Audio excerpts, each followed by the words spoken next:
Let's talk walk cycle. So there are four main poses for a walk cycle, and it's important to remember these poses, particularly two of them, but all of them in general, not just because for a walk cycle or a walk, but anytime you basically move these characters, these principles are going to lend themselves to better animation, right?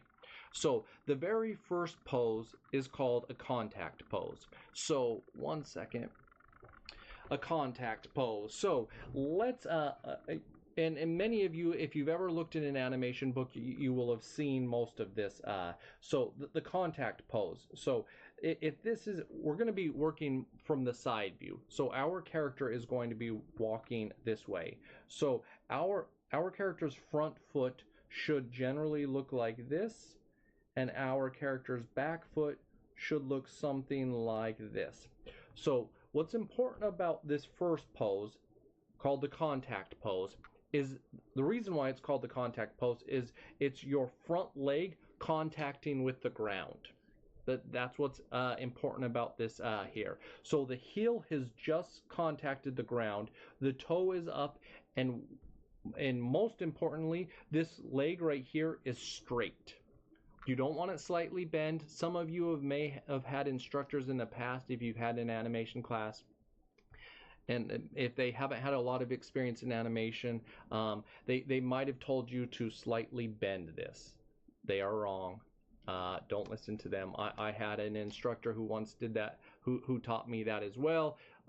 There's a whole story behind it. There's a limitation, but that's in the past. We don't do that anymore. So the front leg is straight. The back leg should be slightly bent. These are important for your walk. To have a good walk, these poses you're going to need to hit. You'll also want your heel to be off the ground for your back foot.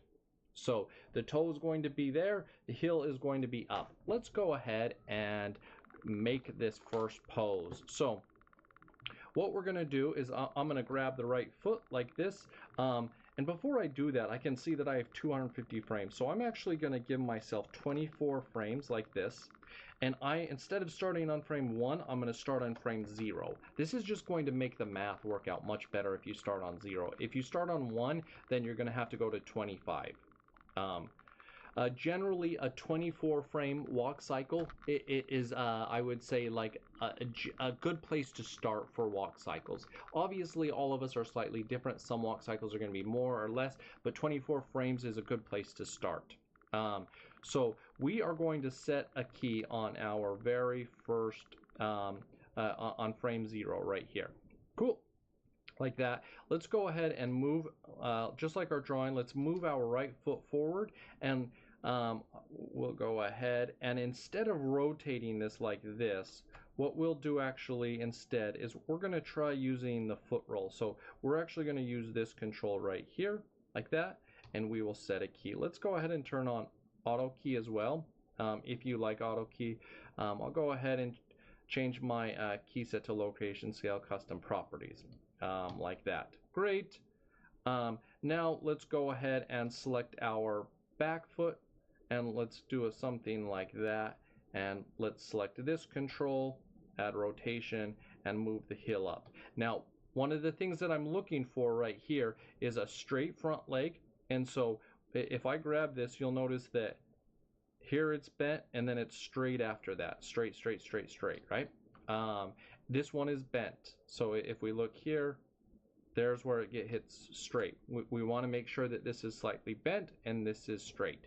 This looks pretty good to me. It doesn't have to be perfect at this point because we're going to adjust it later. This is what I'm generally looking for, is that the body's in the center between these two, and this looks pretty good.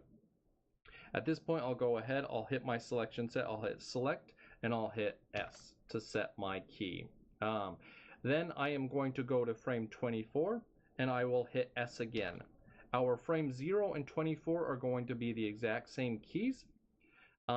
Frame 12 is going to be this the same thing, but slightly lower, the exact mirrored version of this. So before I do this, I may actually, just because I've done walk cycles enough, I may lower this just slightly. I'm going to lower my my cog control just slightly like this, and then I'll set a key. I'm going to copy and paste this over to 24, like that. You always want 0 and 24 to be the same. Cool. Now let's go to frame 12, and let's hit select over here in our selection set, and then hit S. What we're going to do now is we're going to mirror our feet. So I'm going to move my left foot, and I'm going to try to move it. I'm going to try to match the control over there, like that. Great. I am going to select this C. I'm going to go up to item right here, and I am going to zero out my rotations. So this is on the ground like this. I'll go ahead and then rotate this up. I guess I didn't need to zero out the rotations. I'm basically matching this foot to this one. Great. Then I'm going to drag this one back like this. I'm going to get rid of the rotations. Oops, that wasn't the rotation. I'm going to select this control. I'm going to rotate this up like so.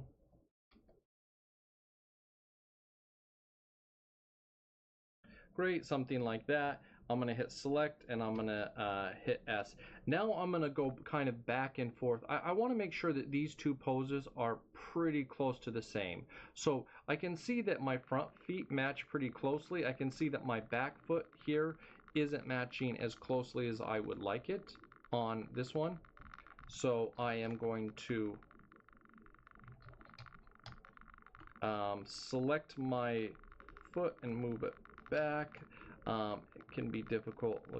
I'm gonna move this back a little bit, and I can tell that.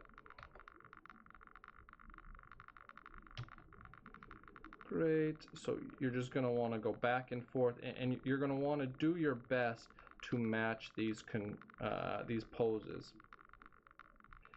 It doesn't have to be perfect, but you do want them to be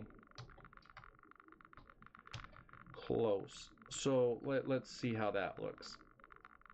It looks like the distance is pretty dang good. Now I just need to lift up the heel.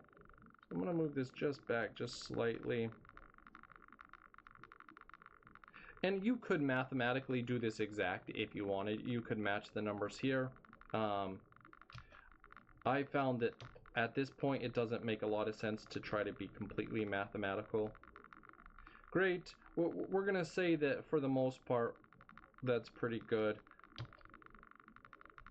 That looks close enough to me. Great. So now when we hit play, we should have something that looks like this. Great. That's what we want. We have our first pose, which is called the contact pose. Remember that. The next pose is called the down pose. So what's important about the down pose, as its name describes, is that your cog, your center of gravity, goes down, meaning this control right here goes down. And what we're going to see is that it's typically going to look like a pose like this. What's important here to note is that this front foot that used to be straight, this front leg, is now bent. That's really important. We need to see that straight to the bend. That's going to tell the audience wait. We need to see these two poses here. So let's go ahead now and do that. So the most important thing is the down right here. And we are going to make this pose. We're going to make it on frame 3. So all of our poses are going to be 3 frames later. So we're going to have a pose on 3, 6, 9, 12, 15, 18, 21, and 24. That's why that 24 frame thing works out really nicely. So if I go to frame 3, I'll hit select all. Let's go ahead and hit select and key everything down. Then I will go and I'm going to move my cog down this main control down like that. So about that much. It looks like I did about 0.047. Right now we'll find out if that's we'll find out later if that's too much or too little. Great. I can see that my front foot, the toe is still off the ground, so I'm going to select this control and I'm going to zero out the rotation like so So now my foot goes down on the ground. You'll see that this one is up, is still on the ground, and the heel is still up. So what's important about this is we need to get rid of the foot roll on this control. So go ahead and zero this out just like that. And then this, you are going to move backwards, up, and you're going to rotate it a bit like this. Great. So let's take a look. I'm gonna move this a little bit more backwards like this. I'm gonna even rotate this a bit more. This is going to change depending on your character's proportions, but we're all working with the same character. So this looks pretty good to me right now, like this. Great. So that's typically what we want, something like that. Now, this is our down pose. This is our taking the weight, which is really great. We hit that. Our next pose is going to be what's called the passing pose. So what's important, the passing pose, typically your cog is going to, you're not going to set a key, but it's going to go up from where it was. So it'll often be close to where the contact was. So it's going to kind of go back up to where it was.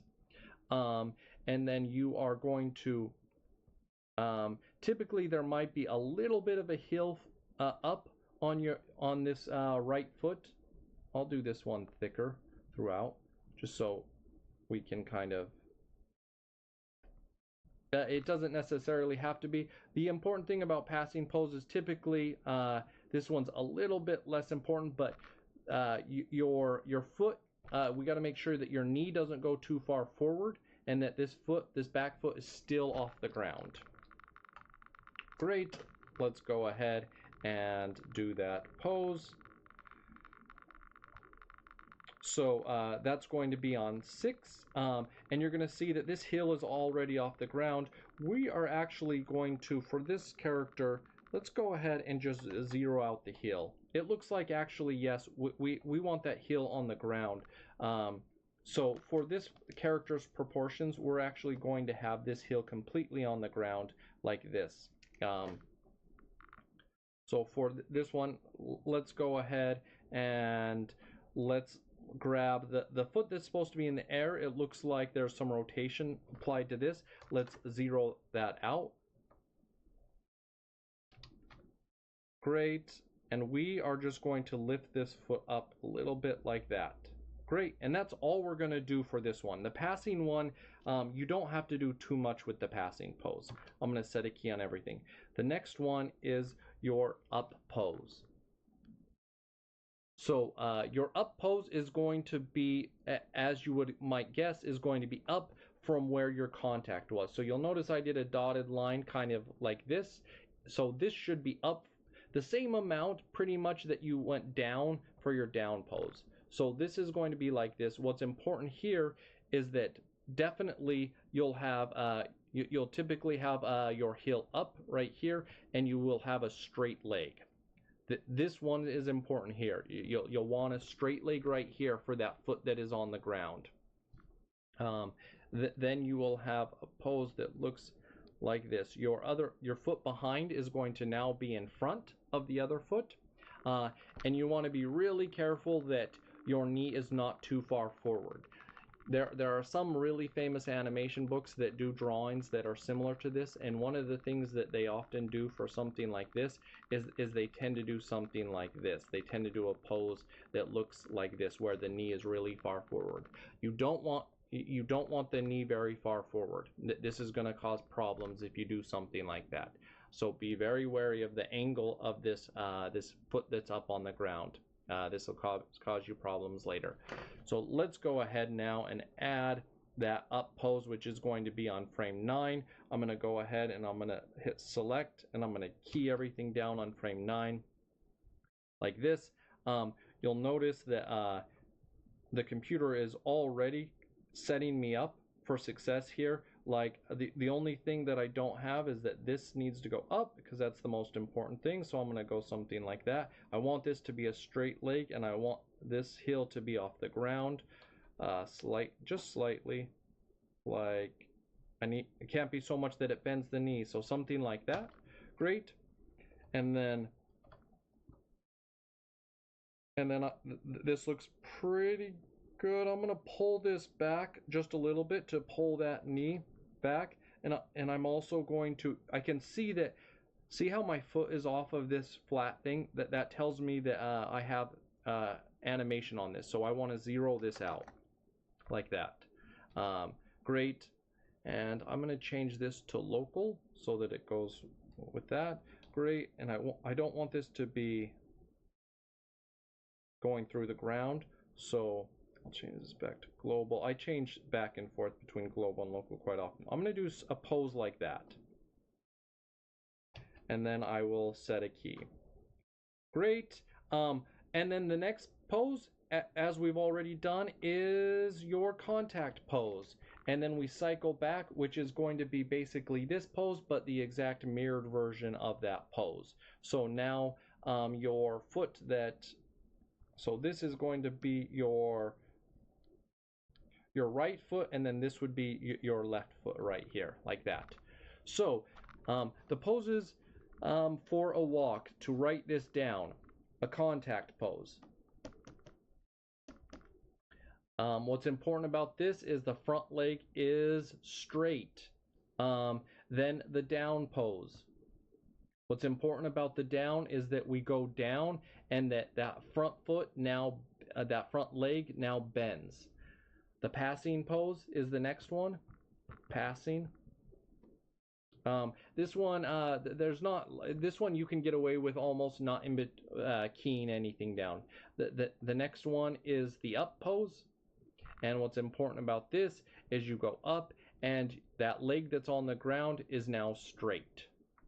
Cool.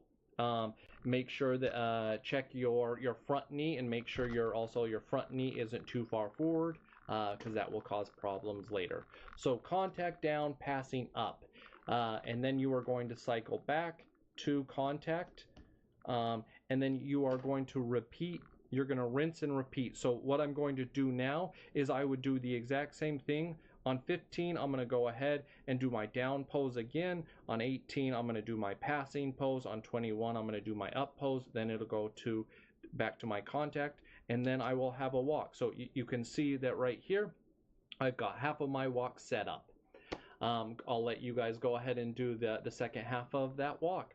Okay, I'll see you in the next lecture.